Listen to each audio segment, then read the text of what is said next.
The ritual of darkness. Imagine walking through a vast royal hall, where flickering candlelight dances across cold stone walls of the 14th century.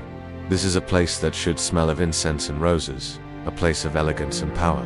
But instead, something else lingers in the air. Something heavy, damp, unsettling.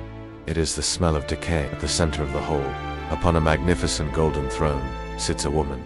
She is dressed in the most luxurious royal gown, her body wrapped in silk and jewels, a crown of diamonds resting upon her head. But beneath the fabric, there is no heartbeat, no warmth, no life. The woman has been dead for 2 years. Below the throne, the entire nobility of Portugal stands in a trembling line. One by one, they step forward. One by one, they kneel, and one by one, they press their lips against the dried, rotting hand of a corpse. The man who commands this ritual sits beside her. His eyes burn with two things at once: love and vengeance.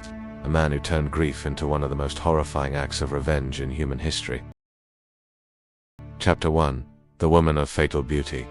This story does not begin with screams or blood. It begins with a single glance, one powerful enough to change the fate of a kingdom. Inês de Castro was not a common girl lifted by chance into nobility. She was born into one of the most powerful aristocratic families in Galicia. Her father, Pedro Fernandez de Castro, was a man whose influence stretched across courts and battlefields, a noble deeply entangled in the politics of Castile. Inês carried more than noble blood. She carried danger. But what made her unforgettable was her beauty. Chroniclers of the time described her skin as pale as porcelain, her long dark hair flowing like a curtain of night, and her eyes deep, distant, almost hypnotic. Not the kind of beauty that strikes like lightning, but the kind that slowly traps you, pulling you deeper with every second you look. There was something melancholic about her, something distant, as if she belonged somewhere else entirely. She arrived at the Portuguese court as a lady-in-waiting to Princess Constanza, future wife of Prince Peter, to most. She was nothing more than a shadow walking behind a royal bride, but that shadow would soon eclipse the entire kingdom. Chapter 2. Love Inside a Forbidden World. Prince Peter lived in a world where love was irrelevant. Marriage was strategy. Affection was weakness. Power was everything. He had been raised to rule, not to feel. But the moment he saw Inês, something changed. The noise of the court faded. The music disappeared. Even his future bride standing beside him became meaningless, because Inês did something no one else dared to do. She did not bow. She did not tremble. She simply stood there, calm, distant, almost indifferent to his presence. And that was what captured him. Their love did not begin with grand declarations. It began in silence. In stolen glances across crowded halls, in hidden meetings along dim corridors, in whispered conversations carried through secret letters. Each moment was forbidden. Each moment made it stronger. Peter realized something terrifying and beautiful. Crown meant nothing. Without her. Chapter 3. A Love That Defied a Kingdom. Peter married Princess Constance, but his heart never followed.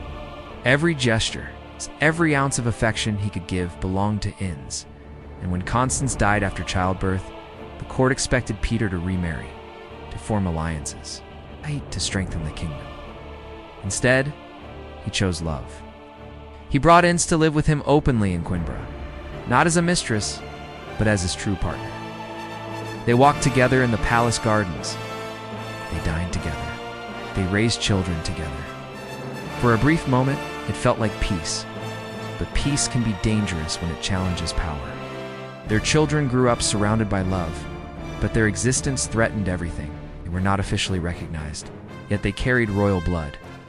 Whispers spread across the kingdom. The foreign woman is controlling the prince. The Castro family is planning to take the throne. This is not love. This is a conspiracy. What began as a romance had now become a national crisis. Chapter 4. A King's Fear. King Afonso IV was not a cruel man.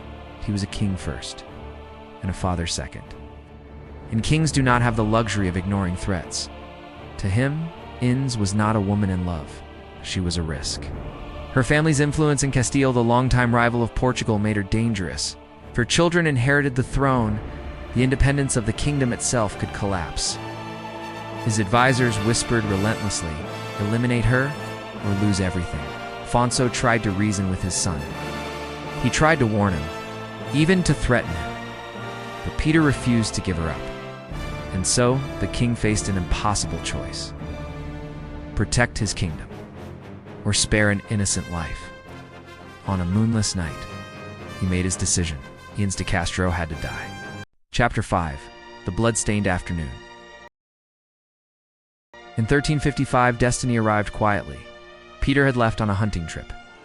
Inês remained behind. With their children, the assassins entered without warning. Inês turned, instantly understood. She fell to her knees, clutching her children tightly, not begging for her own life, but for theirs. She pleaded with King Afonso, who stood there watching. For a moment, he hesitated. A father, seeing a mother beg. Her children watched, screaming, helpless. One of the greatest love stories in history ended in red. Chapter 6. The Birth of Something Dark. When Peter returned, he did not scream. He did not collapse. Something inside him died, and something else took its place. Something cold, something patient. The kingdom believed time had healed him. They were wrong. Peter was not healing. He was waiting. Waiting for power. Waiting for the moment he could turn grief into justice. Something far worse. Chapter 8. The hunt begins. In 1357, King Afonso IV died. Peter became king, and his first act was not to govern. It was to remember. He took out a list. Names the men who had killed Inês. They had fled across borders, hiding in distant lands, believing time would protect them. From a king who has nothing left to lose, through diplomacy, threats, and gold, Peter brought them back, one by one. Chapter 9. A heart for a heart. There was no trial, no mercy, only judgment. One from the front, one from the back, their hearts were torn out, still beating. Chapter 10. The Queen of the Dead. But even that was not enough. Peter wanted more than revenge. He wanted recognition. He declared that he and Inês had been secretly married, that she had always been his queen. And if she was queen, then she deserved a coronation. Chapter 11. The coronation of a corpse. Her grave was opened. Her body buried for 2 years was brought back. Washed, dressed, crowned, placed upon a throne. In the royal hall, the air was suffocating, the smell unbearable. But no one dared speak. Peter sat beside her, as if nothing had changed, as if she were still alive. Chapter 12. The Kiss of Obedience. Then came the order. Every noble must kneel. Every noble must swear loyalty. And every noble must kiss her hand. A hand that no longer belonged to the living. One by one, they obeyed. Not out of respect, but out of fear. Because this was not just a ritual, it was a warning. Betray love, and you will answer for it. Chapter 13. Love Beyond Death. Peter never remarried, never forgot. He built 2 tombs facing each other, so that when the end of the world comes, their first sight would be each other. Carved into her tomb were the words, "Until the end of the world," ending, a lesson written in blood.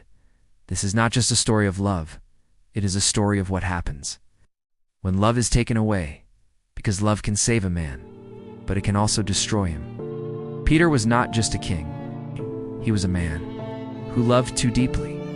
And when that love was stolen, he made the world pay for it. If this story left you disturbed or fascinated, subscribe to the channel, because the next story might be even darker.